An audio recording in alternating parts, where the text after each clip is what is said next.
Muy bien, recibimos a Ernesto Talvi, candidato presidencial del Partido Colorado. Un gusto tenerlo aquí con nosotros. El gusto es mío, Nelson. Gracias. Bueno. Gracias a todos. Vemos que está el programa de gobierno del Partido Colorado. Vamos a hablar de esa ruta que plantea el Talvi con el Partido Colorado. Vamos a ver con todo el equipo, vamos a poder conversar un buen rato sobre el futuro.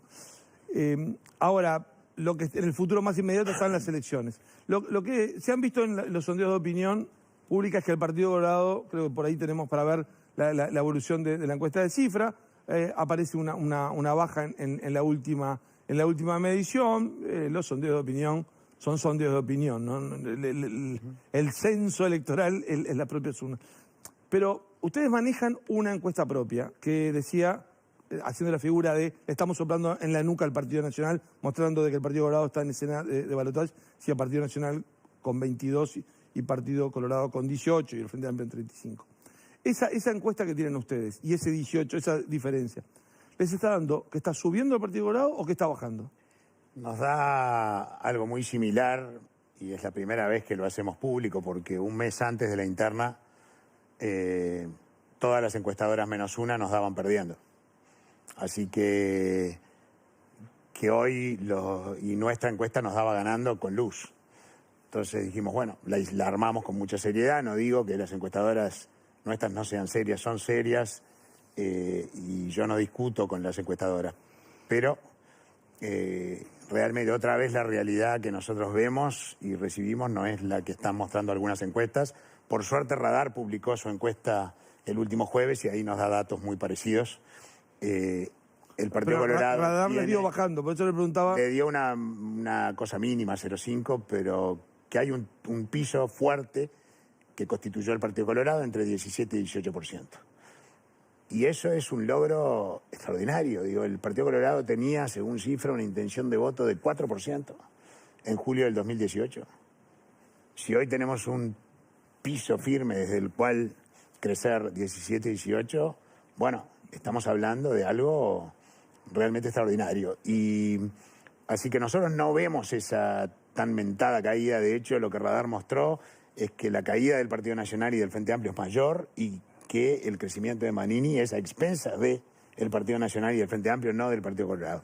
Ahora es cierto también, Nelson, de que logramos crecer fuertemente después de la interna y ahí quedamos y ahora necesitamos un nuevo empuje para poder aspirar a ser competitivos para ir al balotaje. Voy a dar paso al panel, pero de vuelta la pregunta era, ¿ese 18% que les da subiendo o bajando? Nos da estable. Tampoco logran Tampoco crecer. subiendo, por eso digo, requiere de un esfuerzo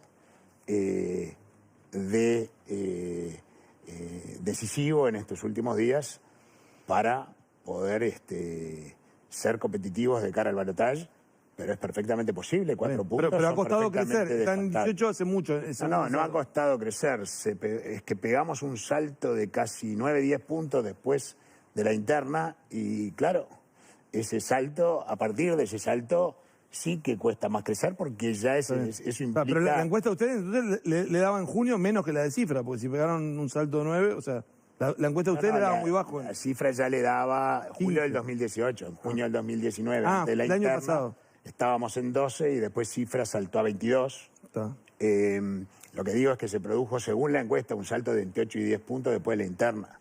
Entonces es muy importante, el Partido Colorado ya tuvo, desde que empezó en junio del 2018 la campaña, hasta después de la interna, julio del 2019, es decir, 13 meses después, tuvo un salto espectacular. Bueno, vamos a ir con Juanchi. Antes vamos a recordar a los televidentes que pueden participar con la situación límite para Ernesto Talvi. Al final de la entrevista le vamos a hacer una pregunta, situación límite. Los televidentes ya lo pueden ver en la red Twitter de Séptimo Día y pueden responder qué es lo que creen que va a responder Ernesto Talvi.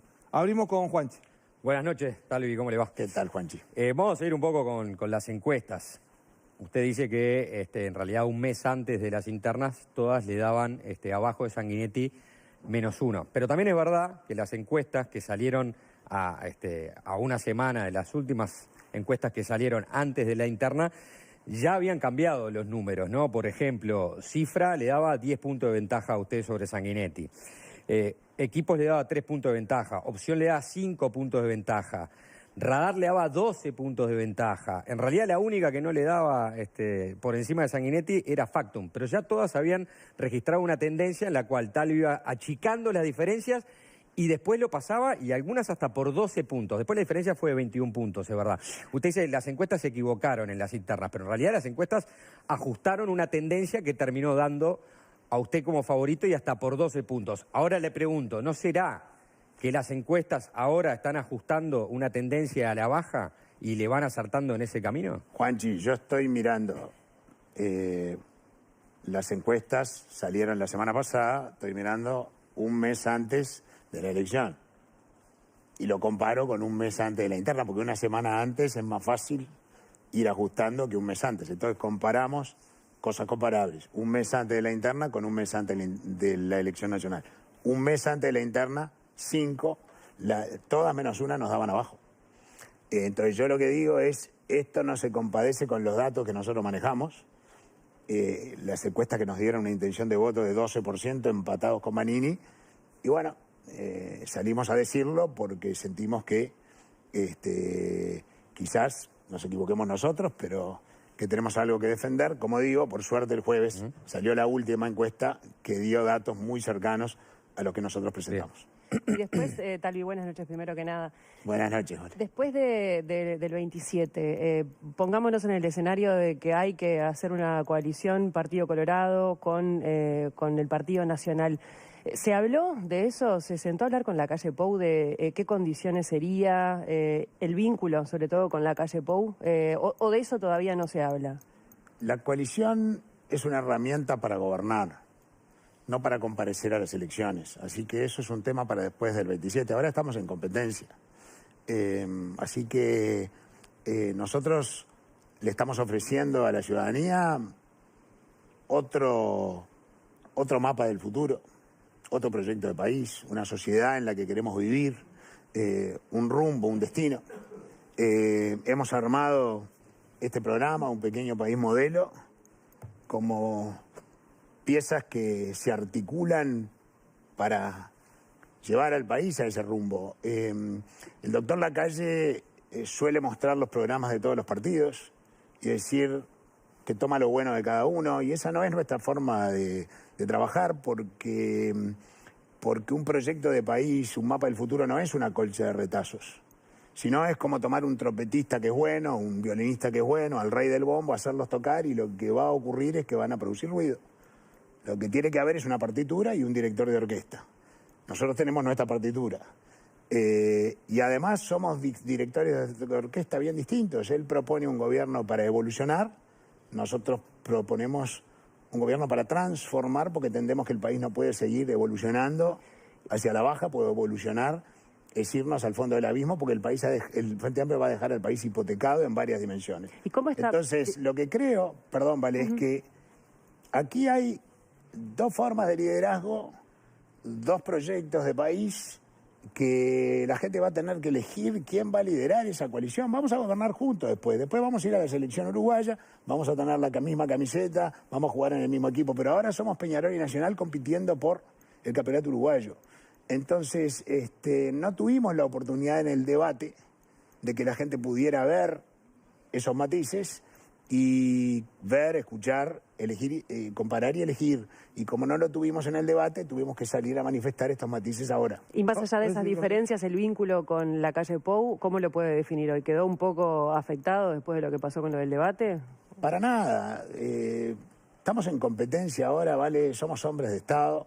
Después del 27 de octubre, cuando nos convoquen a la selección nacional, vamos a estar en el mismo equipo, jugando con la misma camiseta y por el mismo objetivo, y vamos a construir un proyecto alternativo al que hoy nos gobierna, que está terminado, que está agotado y, como dije, va a dejar al país hipotecado en muchas dimensiones fundamentales. Voy a ir con Leo. Ahora, van quedando señales, ¿no? Le dijo que la ley de urgencia que maneja la calle Pou es una lista de supermercados. Esas cosas dejan heridas. No, que no puede ser una lista de supermercados, una ley de urgencia. Comparación. Una ley de urgencia puede ser un instrumento perfectamente jurídico, perfectamente adecuado, pero el instrumento jurídico no es el que define el mapa del futuro, no es el que define la sociedad que queremos construir, no es el que define el destino ni el rumbo, es el contenido el que lo define. Vamos con Leo. Buenas noches. Después de las internas, el Frente Amplio lo ha criticado con mucha dureza, incluso más que a otros de los candidatos opositores. Parte de las críticas apuntan a que usted es demasiado liberal en lo económico y que todo lo centra en el poder del mercado y no del Estado. Si bien hay un evidente interés electoral en esas críticas, también se respaldan en algo cierto, que usted en los 90 era una persona muy liberal en lo económico. ¿Cambió Talvi? ¿Es otro Talvi?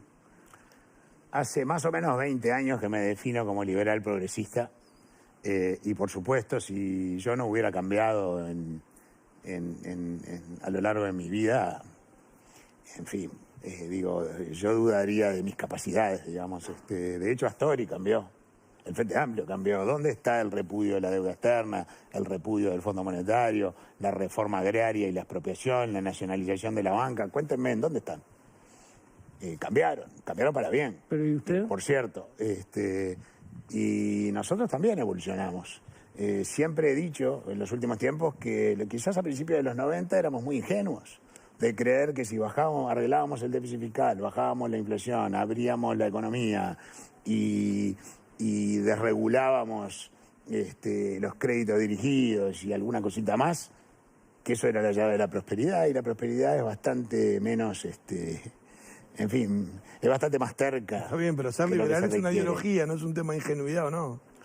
Ser liberal, yo sigo siendo, me defino como liberal, progresista, internacionalista, como lo era el primer vallismo, y creo que en nuestro programa está claro de que nosotros apuntamos a tener un Estado fuerte, que cumpla con sus cometidos de educar, de dar buenos servicios de salud, de seguridad, de promover la justicia social, pero que a la vez no asfixie de una manera tan enorme al sector privado, que lo fría a impuestos, que lo mate con tarifas públicas carísimas y que con un dólar poco competitivo y que tengamos lo que tenemos, 7.000 empresas cerradas en los últimos 5 años, 67.000 empleos perdidos.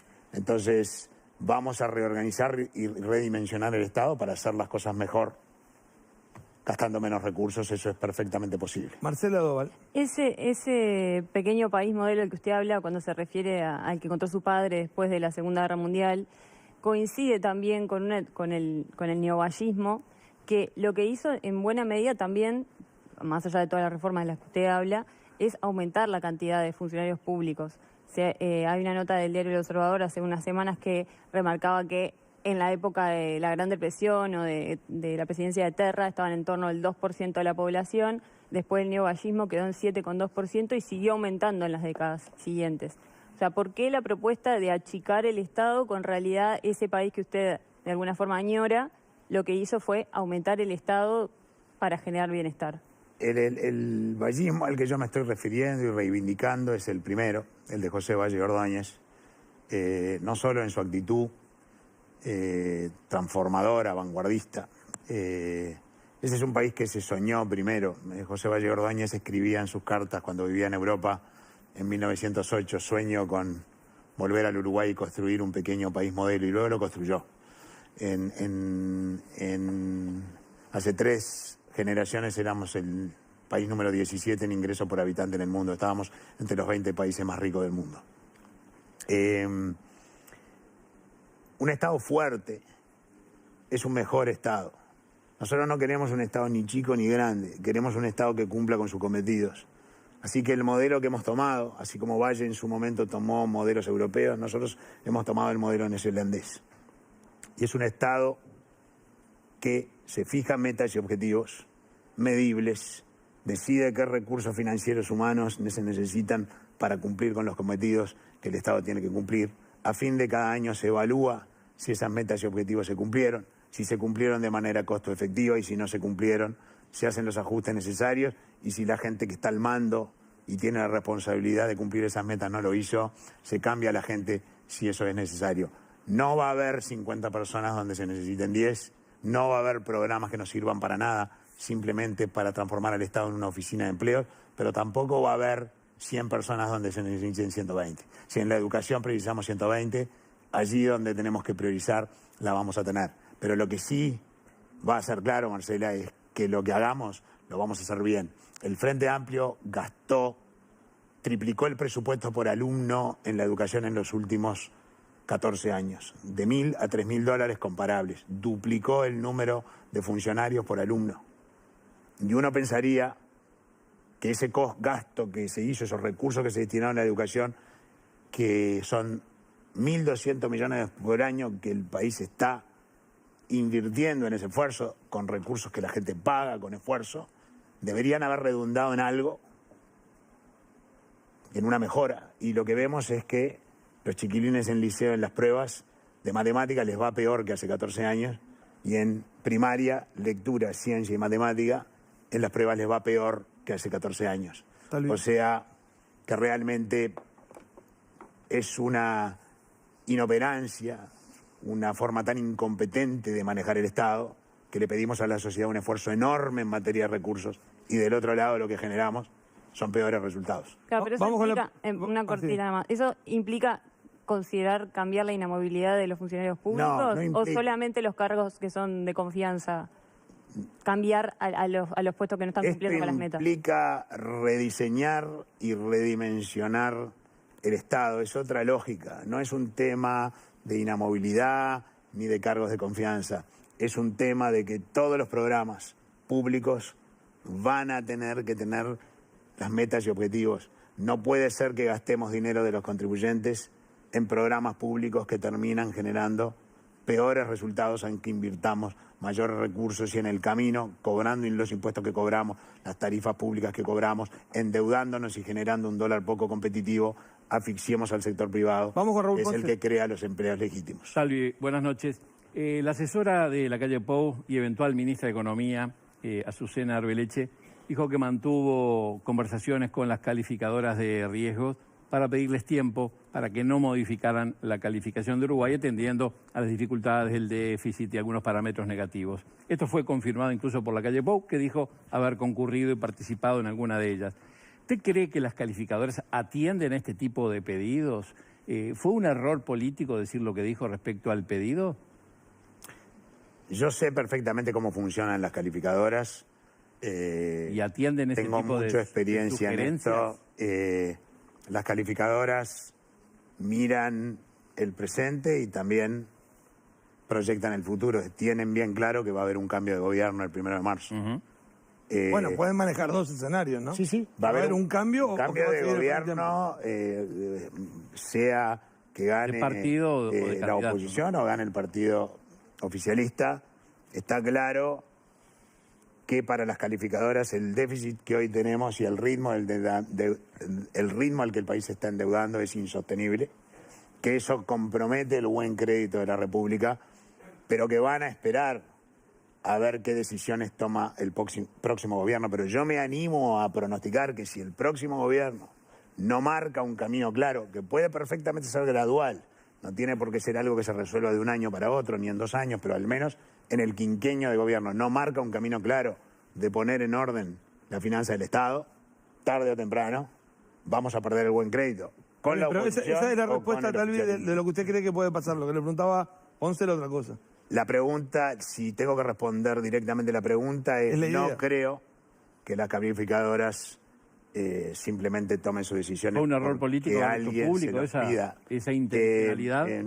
No sé, digo que eso no es la manera en que yo sé que operan, porque tengo mucha experiencia en esto y me he reunido cientos de veces con las calificadoras.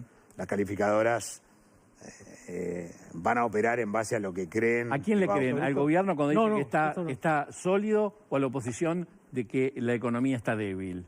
¿Las calificadoras? Sí. Hasta ahora le dan la razón al gobierno, ¿no? No. No ha modificado nada y se mantiene. No, Raúl, ojalá fuera así. El buen crédito se pierde, se tiene hasta que uno lo pierde. Está bien, pero Y cuando uno lo pierde de golpe. Talvi, para redondear, Siempre lo que dijo es que si no hay medidas el próximo año que corrijan el déficit, entiende que las calificadoras van a quitar el investment grade. Nos van a bajar la nota y eventualmente nos van a quitar el investment grade. Nosotros no nos podemos seguir endeudando al ritmo que nos venimos endeudando y pretender que no nos va a pasar nada, nos vamos a dar contra la pared. Sigo la ronda, tenía Juanchi, no sé si tenés alguna pregunta. De esto no, otra cosa. Bueno, Pero a quiero ver, hacerla. concreta. Daniel Martínez anunció que Gustavo Leal sería su ministro del Interior. Hace un tiempo usted dijo que le gustaría contar con él. ¿Lo alegró la noticia? ¿Sigue queriendo contar con Leal en el Ministerio del Interior? Yo creo que Gustavo Leal es un técnico enormemente capaz y además que es una persona de coraje. Lo reitero y no tengo ningún problema en decirlo. Ahora, agregué porque eso pudo haberse interpretado como una suerte de aprobación de la gestión del Ministerio del Interior y está a todas luces vista que la gestión del Ministerio del Interior ha sido un tremendo fracaso. Hemos multiplicado por más de 2 el presupuesto del Ministerio del Interior y vamos a batir el récord de homicidios. Se multiplicaron por 2 en los últimos 14 años. Las rapiñas se multiplicaron por 4, la población carcelaria por 3, los homicidios. Leal era un funcionario clave en esa gestión. Y Leal era un funcionario clave dentro de esa gestión. Entonces uno no puede separar, digo, es decir... ¿Qué fue lo que fracasó? Entre el talento de Leal y el fracaso, ¿qué fue lo que hubo en el medio? Y en el medio están las decisiones políticas. Leal es un técnico dentro del ministerio que está liderado políticamente por el ministro y por los presidentes de la República de turno. Sí, no es un técnico, no es un asesor, es un cargo político, ¿no? Bien. Ya, pero las definiciones estratégicas... Sigo con Juanchi, que tiene una pregunta. No, yo tengo una más de seguridad antes de pasar a otro tema. ¿Qué puede pasar con la reforma que está promoviendo Larrañaga en caso de que se llegue a los votos necesarios para que salga la reforma? Y usted, en un gobierno de coalición, ¿qué propondría hacer con esa reforma? Nosotros hemos dicho con claridad y se lo hemos dicho directamente a Jorge Larrañaga porque... Usted no está de acuerdo, pero sí se aprueba la pregunta de ella. No, pero quiero aclarar primero, porque... Pero ya lo he dicho, no está de acuerdo. Sí, pero no lo he dicho aquí y las audiencias cambian. Tenemos que seguir, porque digamos, Entonces, no estamos de acuerdo porque entendemos que la solución a los problemas de la seguridad, que es un sistema integrado muy complejo que involucra a la policía, a la justicia penal, a las cárceles y luego a las personas que liberamos, la solución no va por el lado que propone el plebiscito de Larrañaga. Si ¿Está vendiendo humo? Nosotros vamos a tener que cumplir. ¿Está vendiendo humo? Perdón, Talvi, la reforma dijo, está vendiendo a la ciudadanía una falsa sensación de seguridad. ¿Es vender humo eso para usted? No. Yo estoy seguro que Jorge Larrañaga cree que por allí va, o sea que tenemos una discrepancia respecto de la terapéutica que se necesita para restablecer la seguridad y como nosotros creemos que esa no es la terapéutica adecuada, decimos nos va a dar una falsa sensación de seguridad porque aunque ese plebiscito se apruebe, yo creo que lo que allí está contemplado no va a mejorar prácticamente en nada la seguridad del país. Pero bueno, estoy seguro que Larrañaga cree en ello honestamente y eso por supuesto que lo valoro. Talvi, vamos con Juanchi. Vamos a ver el universo de asesores de Talvi y las declaraciones que han hecho parte del equipo técnico de Talvi. Ahí podemos ver a los distintos asesores. Lo estamos viendo en aquella pantalla. Que tiene en distintas áreas. Y lo que vamos a ver son algunas de las declaraciones públicas que han hecho estos asesores. Por ejemplo, Eduardo Blasina, ¿no?, que es uno de los asesores en agro, dijo que está tentado de votar en blanco en un balotaje entre Martínez y Lacalle Pou. Eso fue ya hace unos cuantos meses. En junio, ¿no? En junio, sí. Vamos con otro de los técnicos de Talvi y de sus declaraciones. Por ejemplo, la referente en economía, Ana Inés Servino. Bueno, en declaraciones a La Diaria, dijo el mejor asignador de los recursos es el mercado. Una frase que enseguida fue tomada por el Frente Amplio para pegarle justamente a Talvi por el costado más liberal. Otra declaración, y esta creo que fue de las más polémicas, fue del asesor en seguridad, Diego Sanjurjo, que dijo que Bonomi ha estado entre los mejores ministros que hemos tenido. Y después también dijo en una entrevista en radio, nosotros tenemos una propuesta de seguridad, al que no le guste que se vaya, y se terminó yendo alguien del Partido Colorado, que es Guillermo Maciel, uno de los asesores más importantes de todo el Partido Colorado en materia de seguridad, durante todo el periodo en el cual lo lideró al partido Pedro Bordaberry.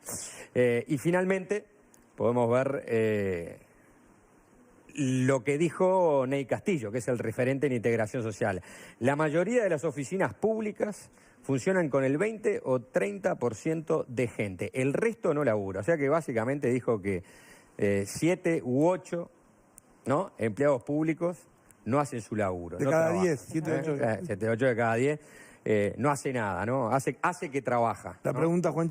Bueno, ¿cuál de todas estas declaraciones lo puso más en compromiso en una campaña? Por un lado, se parecía que Talvi se iba posicionando bien al centro, buscando ser atractivo para un electorado de centro-izquierda.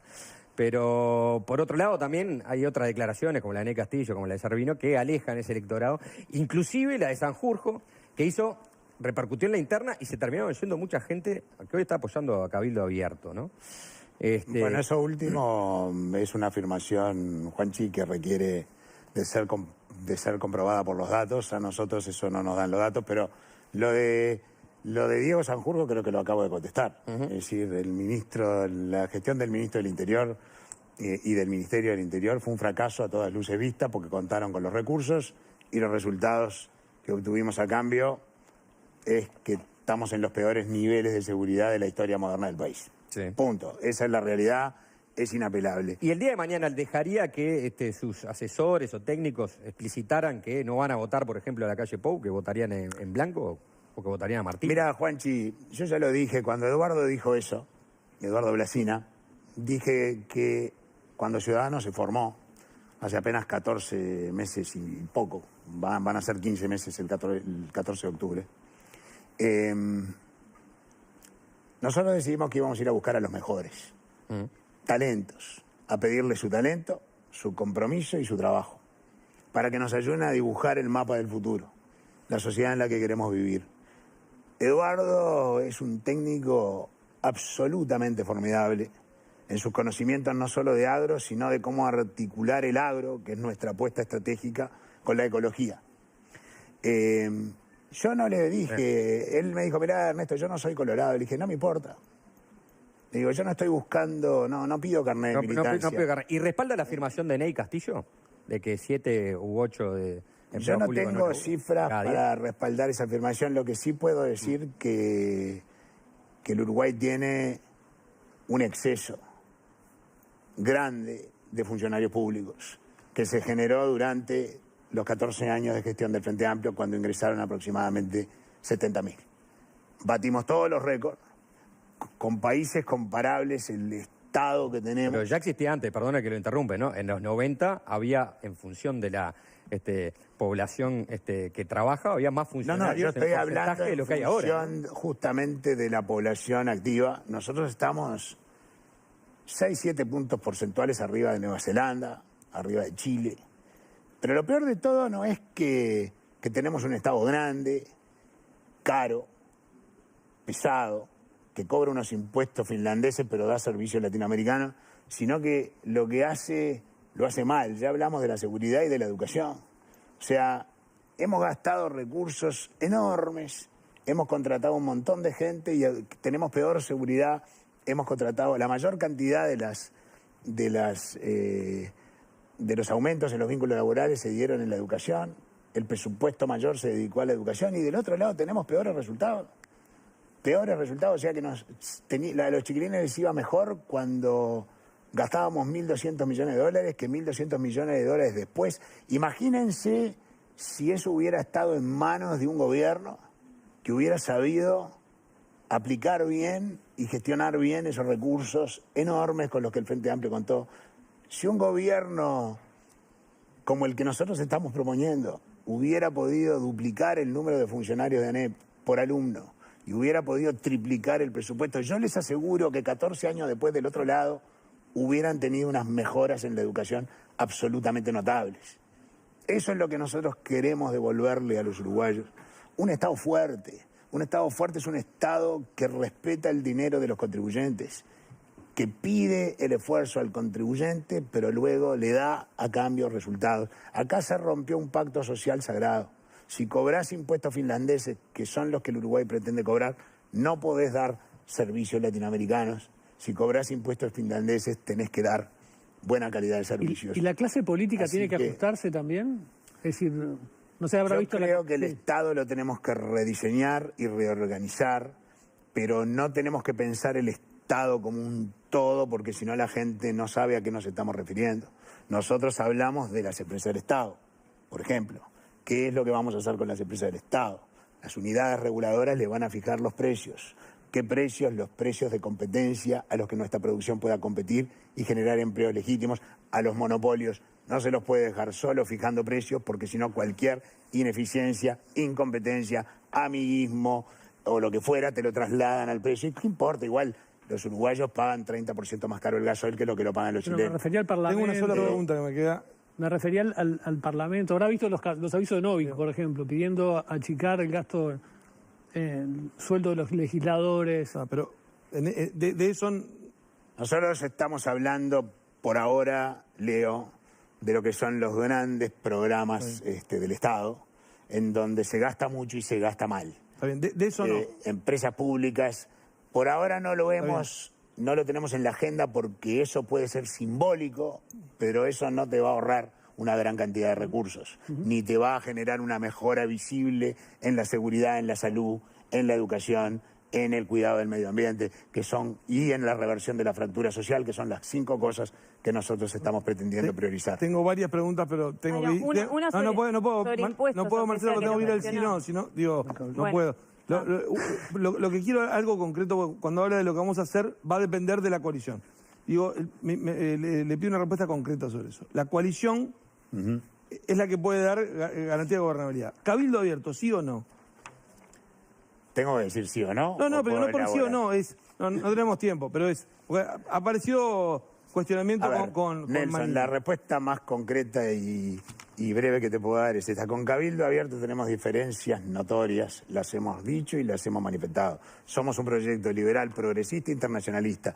Cabildo Abierto es un proyecto nacionalista, corporativo. Está claro, pero el tema es que se van a tener que sentar en la mesa si quieren gobernar. Y entonces, después de octubre, cuando veamos qué representación tiene Cabildo Abierto y si es necesario tenerlo en la coalición, entonces estará allí y veremos hasta dónde uno se puede poner de acuerdo. O sea, a nosotros nos toca liderar quien le va a poner la impronta al proyecto de país. Sí, pero el proyecto del país precisa votos y los votos son de todos. El proyecto de país precisa votos, los votos son de todos. El Frente Amplio tiene quienes creen que Venezuela y Cuba son democracias originales y pintorescas y quienes creen, ahora muy recientemente, que son dictaduras. De alguna manera se han organizado en buena parte en estos 5 años para gobernar mal el país. Pero por lo menos vamos con la ronda para tener a Cabildo. ¿Propondría algunas condiciones para aceptar una coalición con Cabildo Abierto? ¿O ni siquiera eso le interesa? Mire, sentarse a la mesa a negociar con quienes puedan conformar la coalición para asegurarle mayorías parlamentarias de antemano es algo que vamos a hacer naturalmente. Si implica sacrificar el proyecto de país que tenemos. Pero bueno, eso implica sacrificar, porque nadie puede aplicar. La época de Valle era cuando se gobernaba solo. Ahora es entre varios partidos. O sea, no va a aplicar el proyecto ese. Van a tener que combinar. Nelson, tengo que ir a la ronda de sí o no, porque estamos pasando de tiempo. Pero el tema del Cabildo Abierto es si van a estar con Manini o no van a estar con Manini. A Manini lo van a precisar para gobernar, si quieren gobernar. Pedro Sánchez en España eligió seguir sin gobierno de minoría y acordar punto por punto. Después del 27 de octubre, cuando quede conformado el Parlamento, veremos. Vamos con la ronda de sí o no. Presenta Blue Cross and Blue Shield de Uruguay. Beyond the Limits de Blue. Desafiando los límites. Raúl. El recurso de inconstitucionalidad que presentó Manini Ríos, ¿es una chicana a la justicia para ganar tiempo? No voy a opinar sobre eso. Ya lo dije, porque estamos en competencia con Manini y cualquier cosa que diga va a ser mal interpretada. Juanchi. Perdonen, pero en esta me salgo del juego. Juanchi. ¿Aceptaría un puesto en el Poder Ejecutivo en un gobierno de la calle Pou? Si es para un gobierno que se proponga hacer transformaciones fundamentales, la respuesta es sí. Si Marcela. Es para figurar, no. Usted plantea una suba... Perdón, yo le corté. Si es para... Figurar, no. Usted plantea una suba gradual del mínimo no imponible del IRPF para no perjudicar a las familias de ingresos medios. Pero antes los otros gobiernos no tenían un impuesto de esas características, como un mínimo no imponible. ¿Es mejor el IRPF que el impuesto a las retribuciones personales que grababa los sueldos antes? Sí, es mejor, pero sigue siendo un impuesto a los ingresos brutos, no un verdadero impuesto a la renta. ¿Sigue sintiéndose más cerca de Martínez que de Manini? Ya lo dije, con el ala socialdemócrata del Frente Amplio tengo más coincidencias que con Manini, pero con el Frente Amplio como bloque no, y el Frente Amplio funciona en bloque política y electoralmente, así que va a ser muy difícil acordar con porciones del Frente Amplio. Valeria. ¿Reconoce algo que le comentan desde otras tiendas políticas que tiene una actitud un poco más combativa después Perdón, de las internas? Vale. Si reconoce lo que le dicen desde otras tiendas políticas que tiene una actitud un poco más combativa después de las internas. Puede ser porque ¿Sí o el no? Frente Amplio salió a ahora. golpear con toda la artillería al Partido Colorado porque saben que con nosotros el balotaje lo pierden. Es un sí, entonces. Así que tuvimos que salir a defendernos. También lo estarían perdiendo con la calle Pou el balotaje en este momento. ¿Cómo? También lo estarían perdiendo con la calle Pou en este momento. Las encuestas, por algún digo, motivo, las últimas por algún encuestas han motivo mostrado- se tienen más fe para ganarle a la calle Pou que a nosotros. La ronda de sí o no fue un fracaso, ¿no? Todas las respuestas fueron buenas respuestas, pero largas. Situación límite. La gente ya opinó. Es complicada la situación límite. A ver. No me hagas nada así, que ver, Ponce, ¿eh? no me hagas así. Es Leo el que la hizo. Esta la hizo Leo. Puede haber. Imagine lo siguiente. La el hizo partido, Leo. Sí, Leo. Sí. Las malditas son de Leo y las más malditas son las de Raúl. El Partido Colorado pasa al balotaje en octubre, usted es electo presidente en noviembre. Pero ese escenario depende de alcanzar mayoría parlamentaria para gobernar y no se consigue ni siquiera sumando a sus socios y tiene que negociar. El Frente Amplio le tiende una mano, le ofrece gobernabilidad a cambio de involucrar a uno de sus hombres en el gabinete. Y las respuestas, las alternativas son estas. Danilo Astori en Economía, Gustavo Leal en Interior, Rodolfo Nin Noboa en Relaciones Exteriores. Y yo tengo que Elegir uno. elegir uno y no tengo chance de decir Es un juego. ninguno de los tres. Puede decir ninguno de los tres, pero si fuera uno. Si tuviera que elegir uno de los tres, Está difícil. está difícil. Está muy difícil porque me cuesta sacarlos del Frente Amplio, pero... Pero si es presidente, el ministro responde al presidente. Sí, eso es cierto. En fin, me tendrían que haber dado una opción D que diga ninguno de los tres. No me quedaría realmente con ninguno de los tres. Vamos a ver qué respondió el público. El público no pudo decir ninguno, o sea, tuvo que elegir uno. Esto es la respuesta del público, situación límite.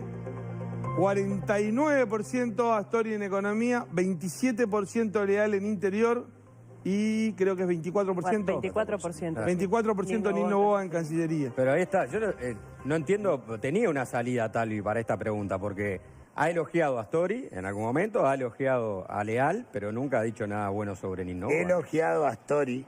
Por eso. He elogiado a Astori porque creo, Juanchi, genuinamente lo creo y lo creo hasta hoy, por eso acepté debatir con él, porque creo que le sobra estatura presidencial y creo que sería un debate formidable para la ciudadanía en ausencia de la posibilidad de haber estado en el otro. Yo estoy convencido que sin la figura de Astori, sin el peso político que tuvo Astori en la coalición que hoy nos gobierna, los delirios kirchneristas o chavistas hubieran tenido derecho de ciudad. Astori y su fuerza política Astori fue el capitán de la moderación. Se pasó los 15 años atajando penales y la mitad se le colaron para dentro del arco. Y realmente, si ustedes me preguntan sobre el futuro, esa es una de las enormes preocupaciones que yo tengo.